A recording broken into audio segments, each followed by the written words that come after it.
Hello বন্ধুরা, আজ আমি রওনা দিলাম ৫১টি সতীপীঠের মধ্যে একটি পীঠ শ্রী শ্রী যোগাদ্দা শক্তিপীঠের উদ্দেশ্যে।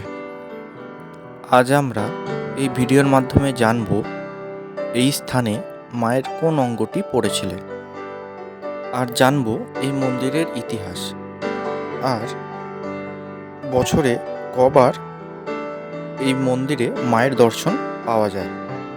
তাহলে চলো এই ভিডিওটি প্রথম থেকে শুরু করা যাক।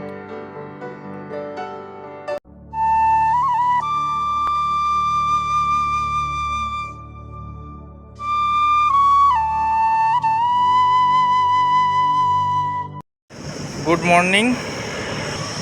আজ ১লা জুন, শনিবার। তো এখন আছি আমি দেওয়ানদিঘির মোড়। তো আজকে আমি রওনা দিয়েছি যোগাদ্দা শক্তিপীঠের উদ্দেশ্যে, যেটা বর্ধমান থেকে ৪২ কিলোমিটার দূরে। প্রথমে বলে দিই আপনারা কিভাবে শ্রী শ্রী যোগাদ্দা শক্তিপীঠে পৌঁছাবেন। আপনারা যদি ট্রেনে আসেন তাহলে বর্ধমান টু কাটোয়া লাইনের লোকাল ট্রেন ধরে চলে আসুন কৈচর রেল স্টেশনে। কৈচর রেল স্টেশন থেকে টোটো করে ১৫ টাকার বিনিময়ে পৌঁছে যান যোগাদ্দা শক্তিপীঠ মন্দিরে।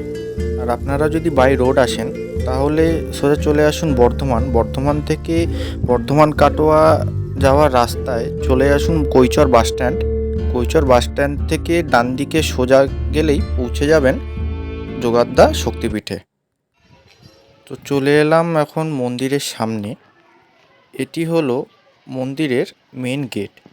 এখানে জুতো খুলে মন্দিরে প্রবেশ করতে হয়। এই স্থানে মায়ের দক্ষিণ চরণের বৃদ্ধাঙ্গুলি এখানে পড়েছিল। কথিত আছে ক্ষীরগ্রামের দেবী ৫১ পীঠের এক পীঠ। শোনা যায় একদা হরিদত্ত নামে এক রাজার সন্নিকট দেবীর আগমনে শুরু হয় এই পূজা। সপ্তাহব্যাপী মহা ধুমধামের মধ্য দিয়ে চলে। কিন্তু আশ্চর্য ঘটনাটি হলো পূজা হতো নরবলি দিয়ে। রাজার সমস্ত পরিবারের জন্য নিয়ম চালু করেন। বলির নর প্রত্যেক পরিবারের একজন সদস্য প্রতি পূজায়। স্বভাবতই শোকচ্ছায়া নেমে আসে প্রজাবর্গের মধ্যে। নিয়মানুসারে একদিন পূজারী ব্রাহ্মণের পালা পড়ে। শোকগ্রস্ত এক পুত্রী ব্রাহ্মণী ভোররাত্রিতে গ্রাম পরিত্যাগ করার চেষ্টা করে, কিন্তু পথিমধ্যে দেবীর দর্শনে আশীর্বাদ তারা গ্রামে প্রত্যাবর্তন করে এবং নরবলির পরিবর্তে শুরু হয় মহিষবলি।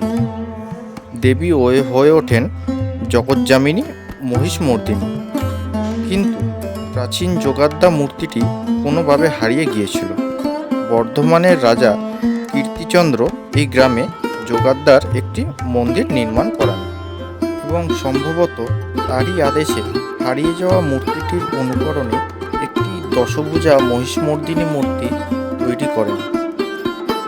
নতুন তৈরি হওয়া মূর্তিটি অবশ্য বছরের অন্যান্য সময় ডুবিয়ে রাখা হতো ক্ষীরদিঘির জলেই। কেবল ৩১শে বৈশাখ তা জল থেকে তুলে এনে সর্বসমক্ষে রাখা হতো। এর মধ্যেই ঘটে যায় অলৌকিক কাণ্ড। অত্যন্ত গ্রামের মানুষ এই ঘটনাকে অলৌকিক বলেই দাবি করেছেন। ক্ষীরদিঘি সংস্কারের সময় নতুন মূর্তি সঙ্গেই উঠে এলো হারিয়ে যাওয়া পুরনো যোগাদ্দা মূর্তিটি। মূর্তি ফেরত পাওয়ার আনন্দেই আশেপাশের গ্রামের বাসিন্দাদের সাহায্যে গ্রামের মানুষ গড়ে তুললেন সম্পূর্ণ আলাদা একটি মন্দির। সেই মন্দিরেই প্রতিষ্ঠিত হলো ফিরে পাওয়া দেবী মূর্তি। এর ফলে বহিরাগতরা এখন গ্রামে গেলেই দর্শন পান দেবীর। তবে সংক্রান্তিতে দুই মন্দিরেরই চলে দেবীর আরাধনা। এইভাবেই গড়ে উঠল এই যোগাদ্দা শক্তিপীঠের দুই মন্দির। মন্দিরের পাশেই রয়েছে ভোগঘর, যেখানে সবাইকে ভোগ খাওয়ানো হচ্ছে। তো ঘড়িতে বাজে এখন 1:40। তো মন্দির এই মুহূর্তে এখন বন্ধ আছে। তো এখন সবাই ভোগ খাওয়াচ্ছে।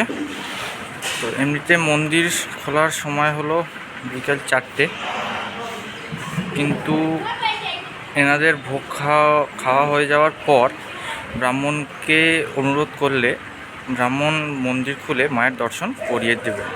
তো ততক্ষণ চলো অপেক্ষা করি বসে। তো এই হলো ভোগের প্রসাদ, যেটা এখন আমি গ্রহণ করছি। মন্দিরের ঠিক পেছন দিকটাই রয়েছে একটি তুলসী মঞ্চ। তো এখন ব্রাহ্মণ মশাই মন্দিরের গেট খুলছেন। এই জায়গাতেই মা বিরাজ করেন।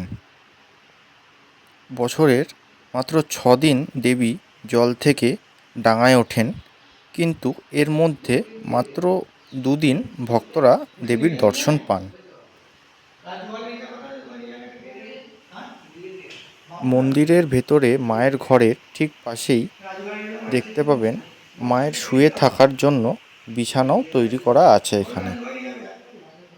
পুরোহিত মশাইয়ের কাছে শোনা মা এখানে এসে ঘুমন। তো এটি হলো ক্ষীরদিঘি জলের পাশের মন্দির।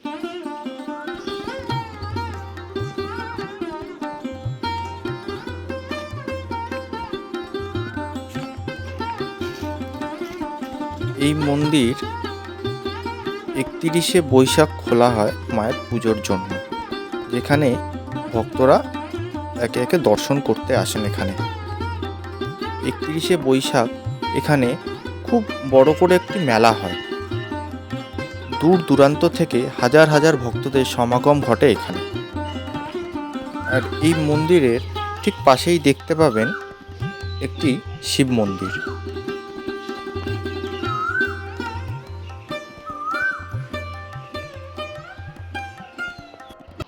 মন্দিরের পেছনেই দেখবেন একটি গেট আছে। ওই গেট থেকে বেরিয়েই দেখতে পারবেন প্রথমে একটি গোয়াল ঘর, আর গোয়াল ঘরের এই রাস্তাটা ধরে সোজা গেলেই দেখতে পাবেন বিমলা দেবী শোভা চাঁদ পটওয়ারি গেস্ট হাউস।